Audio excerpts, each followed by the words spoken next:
Well, our money comes from public sources. Of course, the money that will be needed to take care of this problem is not only public funding. Actually, public funding will have to end up being a minor fraction of that.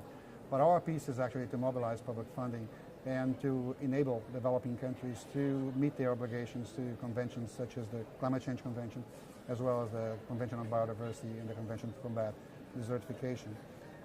So what we do is to try to bring those needs of developing countries as negotiated in processes like this to the attention of the donors, and we develop strategies, and then we try to fundraise with them to put those resources for good use. The question is, how do we bring that resource to scale, the scale that's necessary, because the fiscal situation of the world, particularly of donor countries these days, is not the most conducive of expanding the availability of public funding. So what we need to learn how to do more is, number one, getting the money to where it's most needed, start to do some prioritization so that we can address the first needs first, as opposed to spreading the resources too thinly and not getting global environmental benefits in response to this. And the other, which I think is the most promising one, is looking at all the Rio Conventions for their linkages, because we need to provide financing for all of these very related topics that at the end of the day, on the ground, will have to manifest themselves by exploring the linkages that exist between biodiversity conservation and management, livelihoods, climate change mitigation, climate change adaptation to ecosystem-based approaches. So it's all interlinked, and the fact that we left Rio in '92 originally with a very fragmented political agenda, it was necessary, but now we need to bring them back together, because this is the only way that we're going to save on management costs at the same time that we gain on the scale and the impact of what we do. I mean, this question of linkages, yes, of one element to another, as the climate change debate has grown and grown since 1992, and it really has grown, obviously, with more and more countries being involved, more and more NGOs, more and more sectors of society. Presumably, as you solve some problems, others are always arising as more and more people become aware. You almost become victims of your own success in a way, as more and more people become involved in the debate as they should be. It gets more complicated, presumably. It gets more complicated because the problem is actually growing. It's not going the other direction.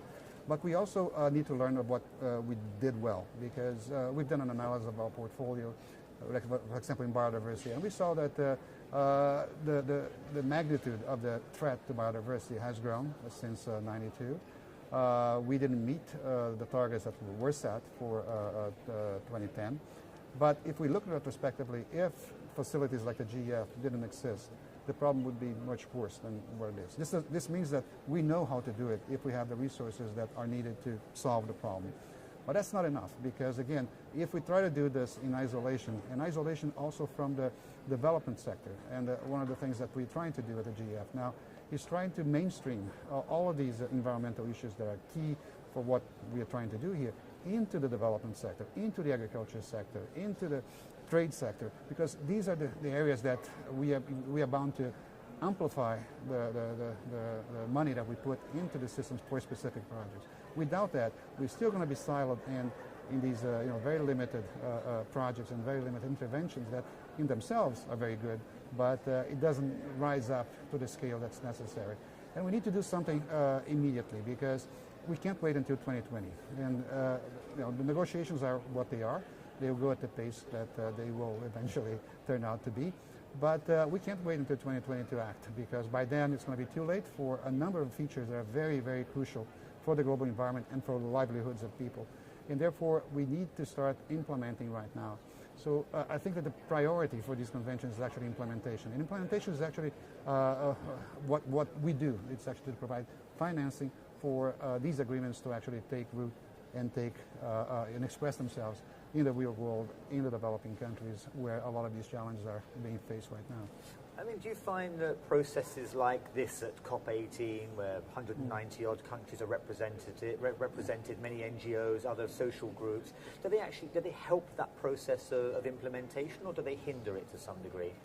I think they help a lot. And if you take, for example, the outcomes of Rio+20. Rio+20 was not a convention itself, but it was a very interesting forum where you saw that while these conventions move slowly in negotiating global accords, There are lots and lots of great initiatives, some of them with quite a scalable impact at the regional scale, the national scale. They are being implemented, there are being resources mobilized, but it's actually happening almost outside of the knowledge of negotiators sometimes. So we are failing to learn from what is happening as we speak when we negotiate these long, very difficult political topics.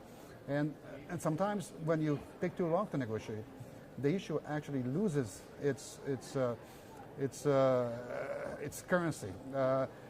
For example, we negotiated for almost 15 years in the CBD a very interesting concept, which is the access and benefit sharing arising from the utilization of genetic resources, which is a very promising area to really reward assets that are in the hands of developing countries by providing them with technology to use them more effectively. But the negotiations actually were concentrated on aspects of technology that are totally out of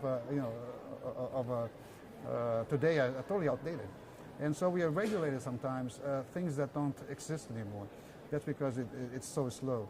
So we need to be able to provide a way to have some entry points into negotiations, and that goes back to your original question. These groups actually, they bring this innovation, they bring these disruptive technologies or disruptive initiatives that should make the negotiations more dynamic and more towards what needs to be done right now, because we can't wait. I mean, again, the process will go for as long as it will go, but this doesn't mean that we can't do things that are very, very effective today. What would you like to see what would you like to see this meeting, this COP18, achieve by the end of this week that would make your task easier? Well, if the parties agree finally to have a path forward towards a global agreement, that's what we need to unlock several important strategies. For example, the REDD+ strategy. This has been on the works for a long time. Again, it's being implemented in many cases at the subnational scales in many places, but we don't have an international court that will create the necessary conditions to attract private capital, for example. And without that, we are stuck, and we're only counting with public funding, and public funding will, for the next few years, be very, very limited. So we need to break some of those log jams right now, and one of them is precisely having some certainty that there will be a global accord and certain conditions will be met so that the private sector can become confident and invest in this. So this is one of the aspects. The question of technology transfer, if they can resolve it now, I think will be a good sign, a good prospect going forward. I would hope that the question of REDD+ would also be resolved. It doesn't seem that will be the case. It's going to be pushed perhaps to the next COP, COP19. So this one probably will be a convention of modest incremental progress, but let's hope that at least it lays the platform for more decisive action, decisive negotiations, and decisive decisions next time around.